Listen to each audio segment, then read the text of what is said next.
center of mass of a system of n particles. Now, in our previous lectures, we discussed about two particle system and we derived the relation for position vector of center of mass for two particle system. Then we have calculated velocity, acceleration and also the coordinates of center of mass.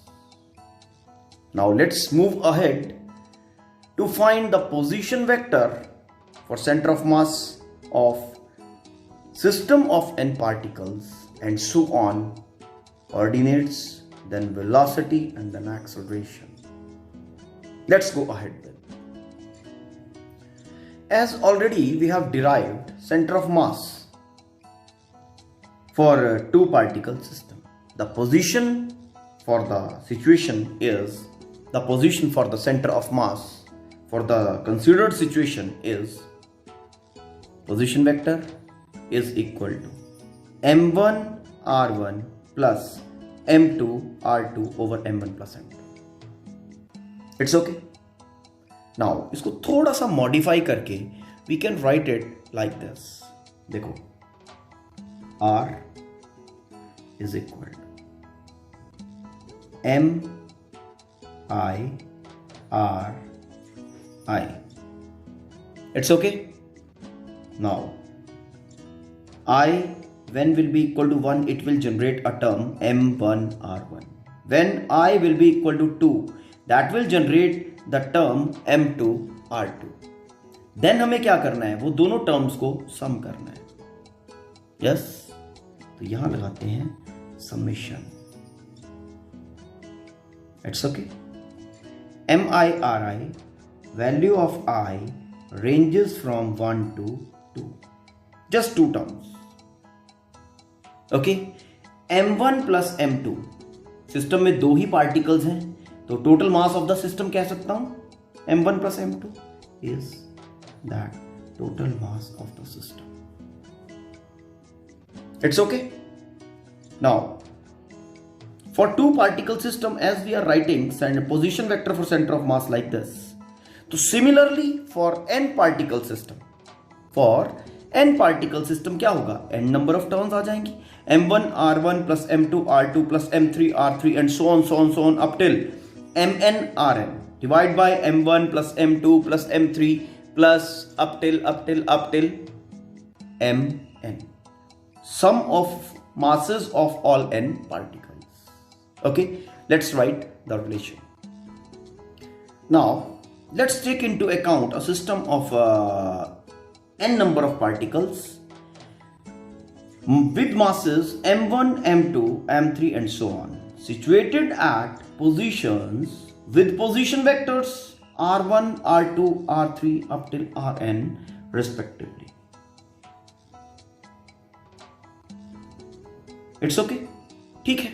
Now for two particles we were writing the position vector something like this, m1 r1 plus m2 r2, okay, divided by masses m1 plus m2. Now similarly for n particle system, the position vector of center of mass, we will be able to write first term corresponding to first mass and its position vector m1 r1.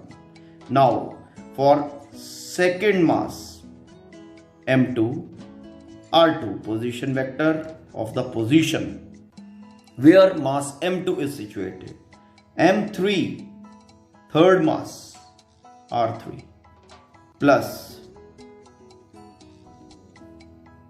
up till nth particle mn rn, okay, divide by mass m1 plus mass m2 plus mass m3 plus up till nth mass. Okay, the position vector for center of mass of a system having n particles can be written similarly. Okay, two particles के situation में only two terms were there. In situation of n particles we are having n terms existing. It's okay.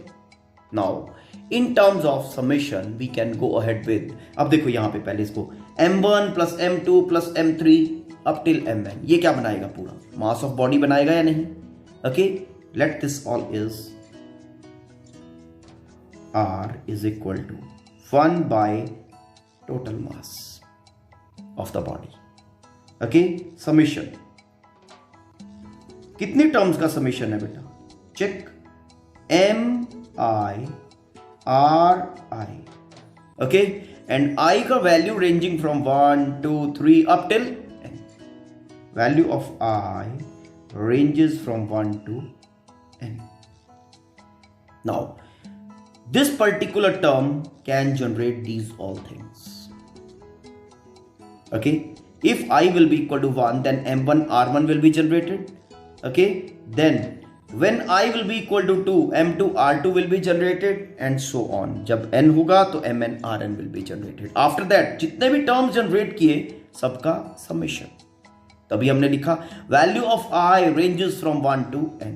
तो ये हमारे पास क्या बन गया, ये बना हमारे पास position vector for centre of mass of a system made of n number of particles. कुछ मुश्किल काम तो नहीं है ना, simple, very simple thing.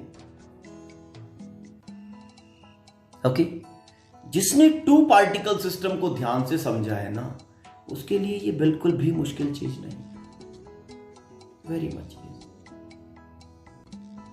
Okay, now coordinates of centre of मास के लिए प्रोग्रेस करते हैं. चलो आगे करें. नाउ हम position vector for centre of mass for n particle system कैसे लिख रहे हैं, r is equal to 1 by total mass summation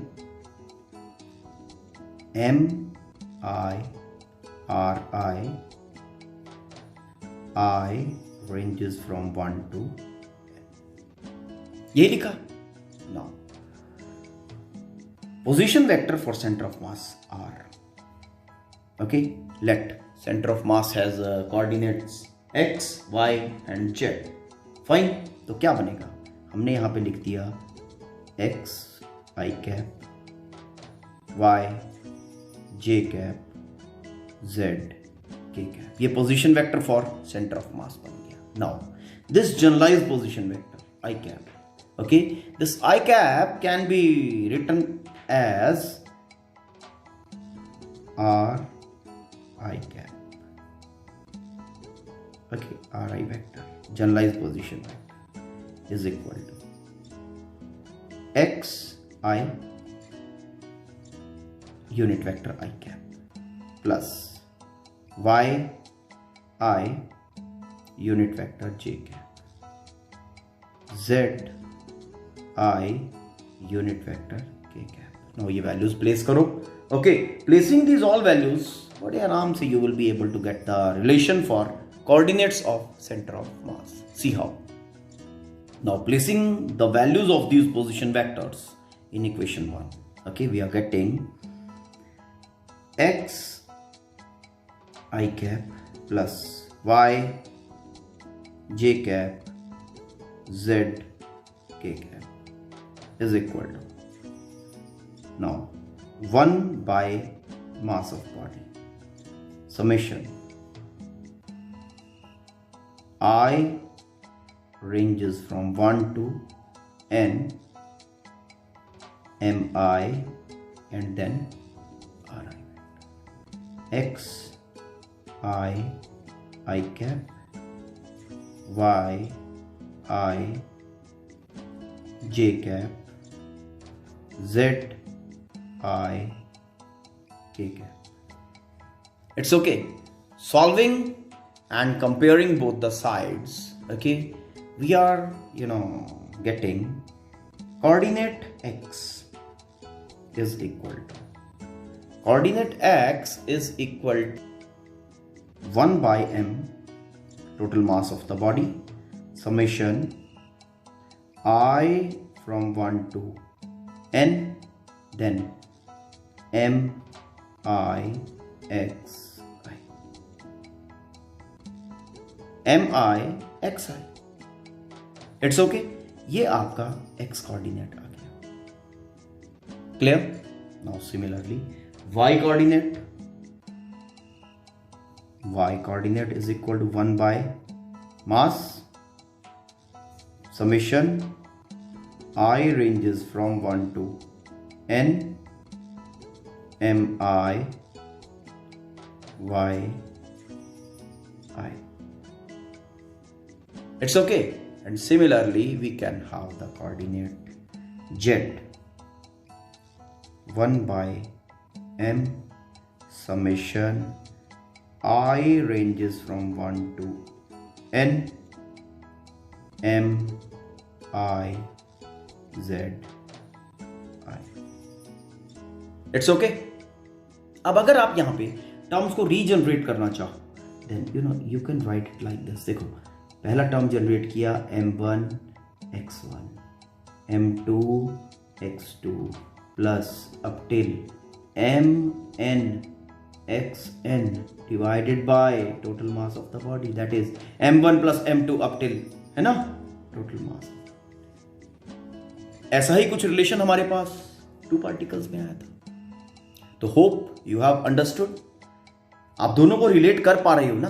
main thing is कि यू आर एबल टू कि टू पार्टिकल सिस्टम में हमने कैसे किया, और similarly we can implement that particular thing for n particle system. It's okay बेटा. Now velocity. Now motion of centre of mass of n particle system. Motion में we will be talking of velocity and acceleration both.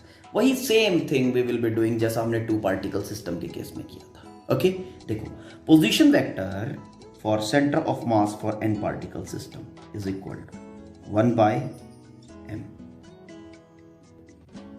summation I ranges from 1 to n mi r I. It's okay. Now, opening this summation term, extrapolating this, we will be able to write the center of mass something like this. 1 by mass of the body. First term generated with I is equal to 1, that is m1 r1. Second term generated with I is equal to 2 m2 r2 plus so on up till m n r n. It's okay. ठीक है, मास को इधर ले आओ. तो mass is, ठीक, r is equal to m1 r1 plus m2 r2. It's not necessary. आप मास को इधर नहीं लेके आना चाहते हो तो keep it over here only, कोई फर्क नहीं पड़ता है. m n r n. It's okay. Now we want to have information about velocity of center of mass. Position vector for center of mass is with us. तो अब velocity find करने के लिए क्या करेंगे? Differentiating this particular equation with respect to time. तो differentiate करेंगे, क्या मिलेगा? What will be getting? Mass is constant. ये लो, mass is constant. Differentiation of position vector for center of mass, dr by dt. It's okay. Differentiation of this particular thing will lead us to mass constant dr1 by dt plus m2 dr2 by dt plus up till mn drn by dt. It's okay. Now what is this? Rate of change of position vector of center of mass with respect to time क्या देगा आपको? Velocity of center of mass. Mass of the body, velocity of center of mass is equal to m1 v1, velocity of first particle, m2, velocity of m2 plus mn, velocity of n. It's okay. तो यहां से हमें velocity के बारे में information मिलता है. And velocity of centre of mass can be written as velocity of center of mass can be written as m1 v1 plus m2 v2 plus up till mn vn divided by mass of the body, like this. मैं सिर्फ मास को denominator में ले गया, velocity of centre of mass आ गया. And it's a similar thing, okay, जैसा हमने टू पार्टिकल सिस्टम के केस में बात किया था. Same way. और रिलेशन में टू पार्टिकल्स वाले सिस्टम में हमारे पास दो टर्म्स थी, यहां पे n पार्टिकल सिस्टम है तो n टर्म्स हो गई है. Okay, now let's calculate acceleration. Acceleration of center of mass के लिए what we'll be doing? Differentiating this particular equation with respect to time to get acceleration. Let's differentiate velocity to get acceleration. Okay, तो differentiate किया, what we are getting? d by dt of velocity of center of mass is equal to 1 by m. Keep it here only, no problem. 1 by m. It's okay. Mass m1 d by dt of velocity of m1 plus m2 d by dt of velocity of m2 plus so on. Okay, all terms added, then mass, nth mass, and differentiation with respect to time of velocity of nth particle. It's okay. ठीक है. अब यहां से जो आपका term generate हो रहा है dv by dt, differentiation with respect to time, किसका? Velocity of centre of mass का. तो acceleration of centre of mass can be written as, ये देखो, acceleration of centre of mass is equal to mass m1 dv1 by dt, rate of change of velocity of first particle with respect to time, that is acceleration of first particle, plus mass second, acceleration of second particle, plus mass of nth particle and acceleration of nth particle over total mass of the body. This relation is providing us, acceleration of center of mass. It's okay. It's very easy now. तो आराम से इसको study करना. To particle system के लिए जो terms हमने generate की हैं, जो रिलेशंस हमने जनरेट किए हैं, उनमें टू टर्म्स हैं, और n पार्टिकल के लिए similarly we can generate n terms. Okay, and we will be able to write position vector of center of mass for n particle system. Similarly velocity and similarly acceleration of center of mass of n particle system. This is very simple. Hope you must have understood. If you find any kind of confusion, let me know about. Okay, so we will be dealing with the motion of center of mass further. Okay, and we will be going ahead with the discussion of that center of mass moves with constant velocity when no external force acts on the body. ठीक है, तो इसकी बात we will be doing in next lecture. ठीक है, तब तक आप इसको अंडरस्टैंड करो. Fine, thank you, have a nice day.